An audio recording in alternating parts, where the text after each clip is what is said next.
ইব্রাহিম আলাইহিস সালাম আর বেটা ইসমাঈল আলাইহিস সালাম যখন দুই বাপ বেটায় প্রস্তুত হয়ে গেলেন, আসলামা, এই আসলামা শব্দের অর্থ ঝুঁকে যাওয়া। আসলামা শব্দের অর্থ স্বীকার করা অর্থ হয় এখানে ঝুঁকে যাওয়া, মানে ঝুঁকে যাওয়া বলতে কি কুরবানি জবাইয়ের জন্য ইসমাঈল সালাম ঝুঁকে গেলেন। সুবহানাল্লাহ। ইব্রাহিম আলাইহিস সালামকে বেটা ইসমাঈল আলাইহিস সালাম বলেন, ও আমার পিতা, প্রয়োজনে আমার হাত পা বেঁধে নিতে পারেন, আমি যদি কোনো প্রকারের নড়াচড়া করি। সুবহানাল্লাহ।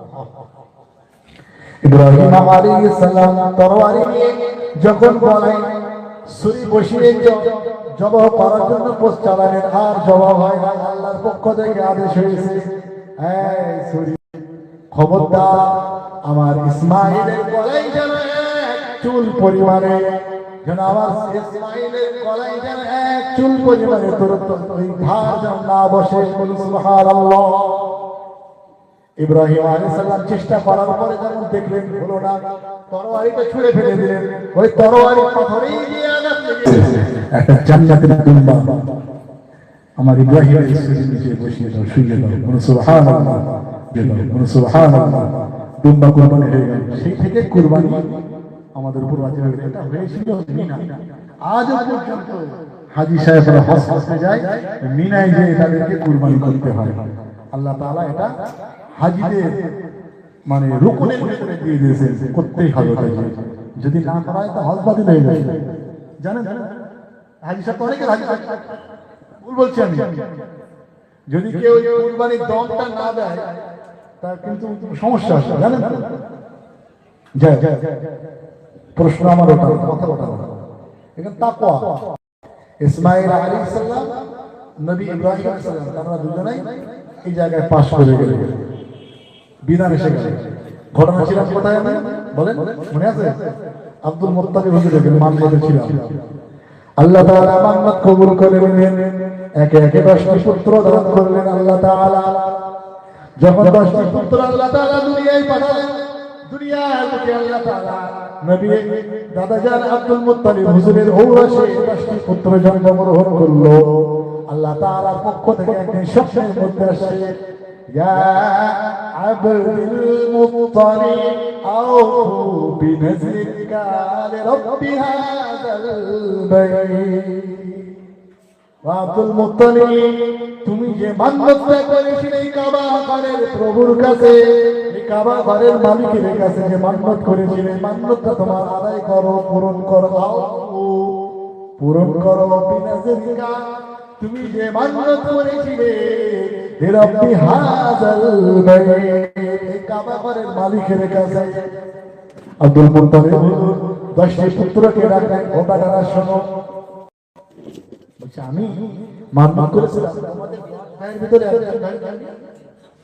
কুরবানি করব, আমি আদেশ পেয়েছি 10টা বেটা একসঙ্গে বলছে, ওয়াফআল ইয়া আবাতি আল মা শিতা, হে আমার পিতা, ওয়াফআল মা শিতা, আপনাকে যে আদেশ করা হয়েছে আপনার যেটা ইচ্ছা সেটাই করুন। বলুন সুবহানাল্লাহ।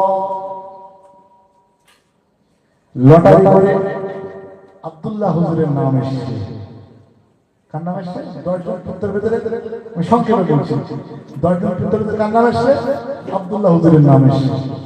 এই আব্দুল্লাহ হুজুরের নাম এসেছে। আর আব্দুল্লাহ হুজুর 10 জন ভাইয়ের ভিতরে সবথেকে সুন্দর ছিলেন। বলুন সুবহানাল্লাহ। আমাদের নবীজির আব্বা জান সবথেকে সুন্দর। আবার নবীজির ফুপুরা সবাই রাসূলের আব্বাকে ভালোবাসতেন, খুব ভালোবাসতেন। যখন আব্দুল মুত্তালিব হুজুর আব্দুল্লাহ হুজুরকে নিয়ে কুরবানি দেওয়ার জন্য যাচ্ছে, আর বোনেরা কান্নাকাটি করে, নবীজির ফুপুরা কান্নাকাটি শুরু করে, চিৎকার দিয়ে কাঁদছে, ও আমার আব্বা, আমাদের প্রাণপ্রিয় ছোট ভাই, আমরা তাকে খুব ভালোবাসি। না না, আপনি নিয়ে যাবেন না, আপনি এটা করবেন না, দেখা যাক অন্য কোন পদ্ধতি আমাদের কাছে আসে কি, আপনি না হয় আব্দুল্লাহর পরিবর্তে 10টি উট কুরবানি করেন, লটারি করেন।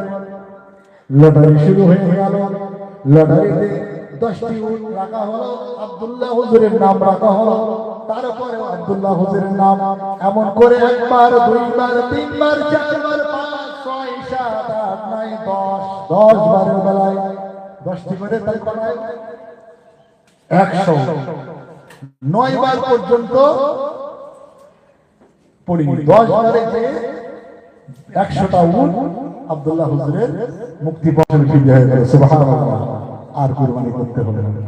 তখন 100টা উট সঙ্গে সঙ্গে নবীজির দাদা যান কুরবানি করে দিলেন। সুবহানাল্লাহ।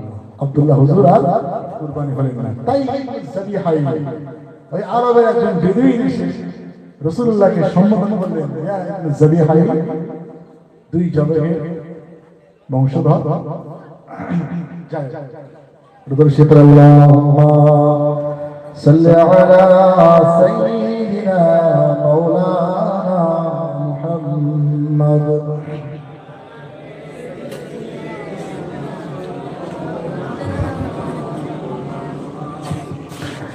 আমার মতো এত পাপী না হয় কারো জীবন, আমার মতো এত পাপী না হয় কারো জীবন, সারাটা দিন গুনার মাঝে কাটায় আমি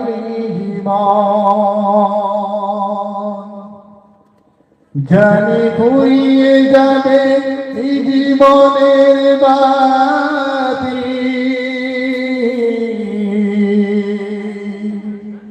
জানি নিভে যাবে এই জীবনের বাতি,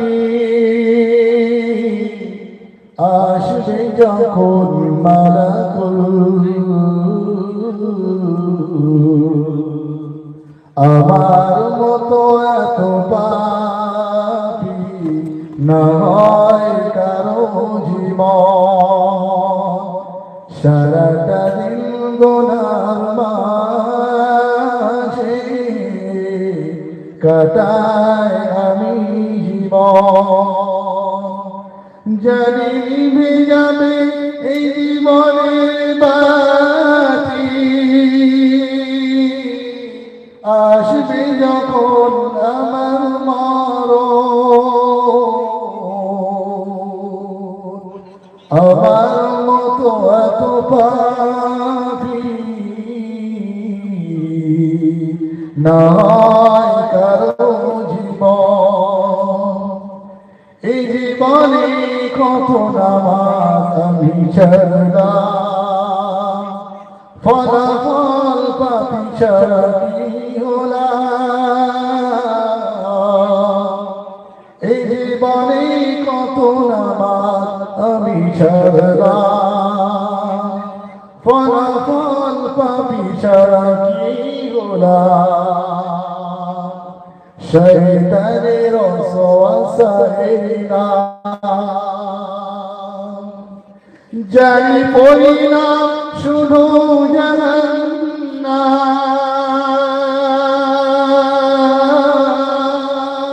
ক্ষমা করো প্রভু আমার, জানি পরিণাম শুধু জাহান্নাম, ক্ষমা করো প্রভু আমার, আমার মতো এত পাপী না হয় কারো জীবন, আমার মতো এত পাপী না হয় কারো জীবন, সারাটা দিন গুনার মাঝে কাটায় আমি জীবন, জানি নিভে যাবে এই জীবনের বাতি, আসবে যখন মালাকুল, আমার মতো এত পাপী না হয় কারো জীবন। আল্লাহুম্মা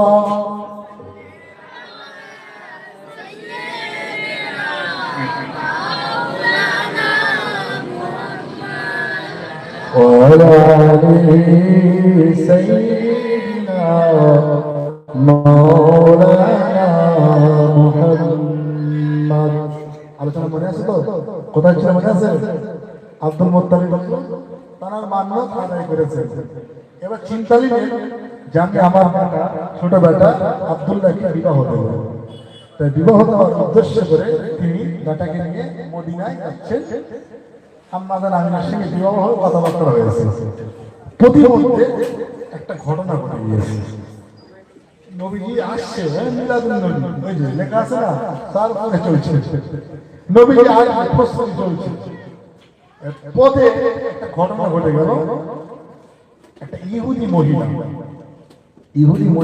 যে কিনা আসমানি গ্রন্থে তার পারদর্শী ছিল জ্ঞান ছিল সে পথে আব্দুল্লাহ হুজুরকে দেখে থমকে গেল দাঁড়া কি বললেন এই মহিলাটার নাম ছিল ফাতিমা বিনতে মুর কি নাম ফাতিমা বিনতে মুর এই ইহুদি মহিলা আব্দুল্লাহ হুজুরকে দেখে থমকে গেল দাঁড়া আমার একটা প্রস্তাব আছে আপনার কাছে কি প্রস্তাব আপনি যদি আমাকে বিবাহ কথা উল্লেখ করেন আপনি যদি আমাকে গ্রহণ করেন ও যুবক আপনি যদি আমাকে বিবাহ করেন বা আমাকে গ্রহণ করেন তাহলে 100 উট আমি আপনাকে দেব বলুন সুবহানাল্লাহ অফার কার জন্য নবীজির আব্বা জানের জন্য আওয়াজ বন্ধ এখান থাকতে একদম কথা বন্ধ রাখতে হবে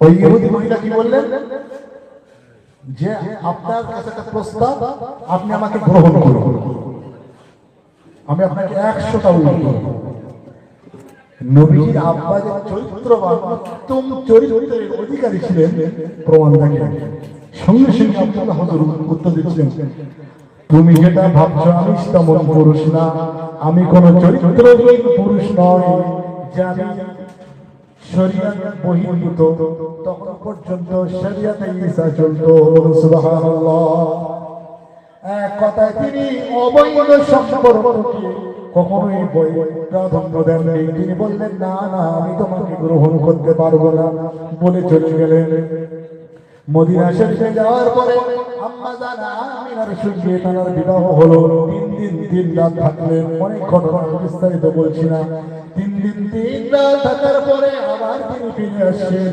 মক্কার পথে প্রতিমধ্যে ওই মহিলার সঙ্গে আবার দেখা ও মহিলা শোনো কেন তুমি আমাকে প্রস্তাব দিয়েছিলে বলো বললে ও আব্দুল্লাহ ও বেটা ও যুবক আমি ওই দিন তোমাকে যে জিনিসটা তোমার ভিতরে রেখেছিলাম আজ সেটা নয় তুমি ওইদিকে কোথায় গিয়েছিলে আব্দুল্লাহ হুজুর বললেন আমি মদিনায় যে ওয়াহাব যুবতীর কন্যা আমিনার সঙ্গে আমার বিবাহ হয়েছে আমি 3 দিন 3 রাত থাকার পরে মক্কার পথে চলছি আমি তখন ওই মহিলা বললেন শোনো আমি কোন চরিত্রহীন নারী নয় আমার চরিত্র কোন খারাপ না আমি কোন খারাপ নারী না আমার একটা লোভ ছিল লালসা ছিল আমি আসমানি গ্রন্থে পড়েছি আমি জ্ঞান অর্জন করেছি আখির নবী আসবেন আসে আখির নবীর নূর তার পিতার ললাটে থাকবে সুবহানাল্লাহ আমি তোমাকে অফার দিই আমি অফার দিয়েছিলাম ওই নূরটাকে নেওয়ার জন্য আমি বিবাহের প্রস্তাব দিয়েছিলাম যদি আপনার সঙ্গে আমার বিবাহটা হয় আপনার সূত্রে আমার ভিতরে নূরে মুহাম্মদ চলে আসবে বলুন সুবহানাল্লাহ আমি লোভ লেগেছিল আমার আমি লালায়িত হয়েছিলাম আমি আকৃষ্ট হয়ে গিয়েছিলাম ওই নূরটার জন্য এই কপালে যে নূর ছিল ওই নূরটা নেওয়ার জন্য আমি লালায়িত হয়ে গিয়েছিলাম না তাই আমি কোন চরিত্রহীন নারী নয় আমার আশা ছিল যে আমি পড়েছি যিনি আখিরি নবী হবেন তিনি তার পিতার সূত্রে তার নূরটা তার মায়ের কাছে আর তুমি অর্থাৎ তুমি একটু দাঁড়িয়ে থাকো সকলে আমাদের কলসগুলো ভরে আম্মাজান আমিনা দাঁড়িয়ে থাকবে, আম্মাজান আমিনার কলস তারা বাড়িতে বহন করে দেবে, বলেন সুবহানাল্লাহ। জাহিলিয়াতের যুগের একটা প্রথা ছিল যে কোন বিধবা নারী, নবীজির আব্বাজান নবীজি যখন 6 মাস মায়ের গর্ভে, তখন তিনি সিরিয়ার উদ্দেশ্যে ব্যবসার জন্য গিয়েছিলেন। প্রতিমধ্যে মদিনায় তিনি ইন্তেকাল করলেন, সেখানে তাকে দাফন করা হলো। বিধবা নারী সে সুগন্ধ ব্যবহার করতে পারবে না। এমনি নারীদের সুগন্ধ ব্যবহার করা নিষেধ, জানেন তো? হাদিসে প্রকাশ্যভাবে নিষেধ করা আছে, কোন নারী সুগন্ধ ব্যবহার করতে পারবে না। সুগন্ধটা মানে বাইরে ছড়া, সুগন্ধ এমন ব্যবহার করবে যেটা শরীরের সঙ্গে লেগে থাকে, বুঝতে পারছেন? নারীদের সুগন্ধ মানে বিস্তার হবে, ছড়িয়ে পড়বে, এটা নিষেধ আছে। তো জাহিলিয়াতের একটা প্রথা ছিল, জাহিলিয়াতের একটা প্রথা ছিল যে কোন বিধবা নারী, কোন বিধবা মহিলা সে সুগন্ধ ব্যবহার করতে পারবে না। মক্কার যদি কানাঘুষা শুরু হয়ে গেছে যে আব্দুল্লাহ তো মারা গিয়েছে, আব্দুল্লাহর বিধবা স্ত্রী আমিনা সে সুগন্ধ মাখে না। এই কথা আস্তে আস্তে নবীজির দাদিমার কানে এসেছে। নবীজির দাদিমা দাদা যান আব্দুল মুত্তালিব হুজুরের কানে তুললেন।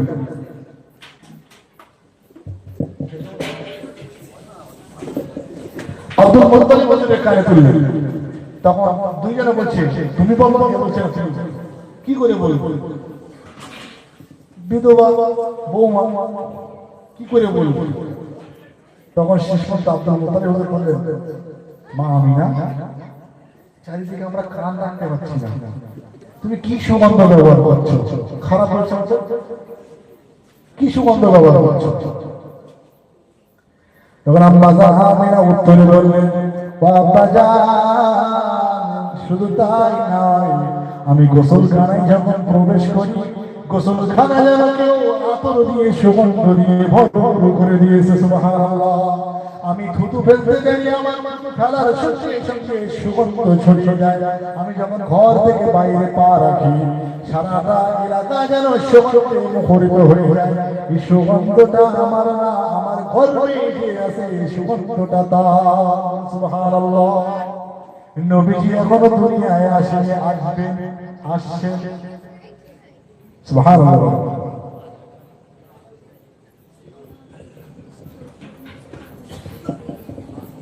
بسم الله اللهم صل على سيدنا مولانا محمد وعلى آل سيدنا مولانا محمد বাড়ি বাড়ি করে মন্না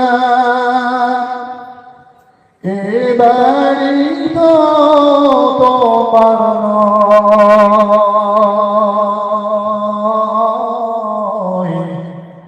সারে দিন রাত মাটির নিচে, সেই বাড়ি তো তোমার মাটির বাড়ি, মাটির ঘর, মাটি হবে বিছানা,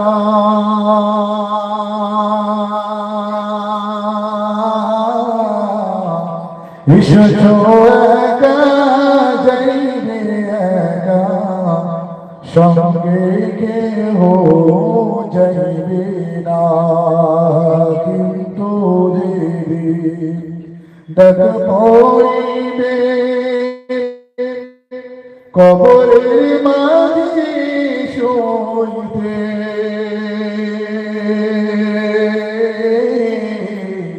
জোগাড় কিছু করছ বন্ধু, তার মাঝে বিছাইবে। আল্লাহুম্মা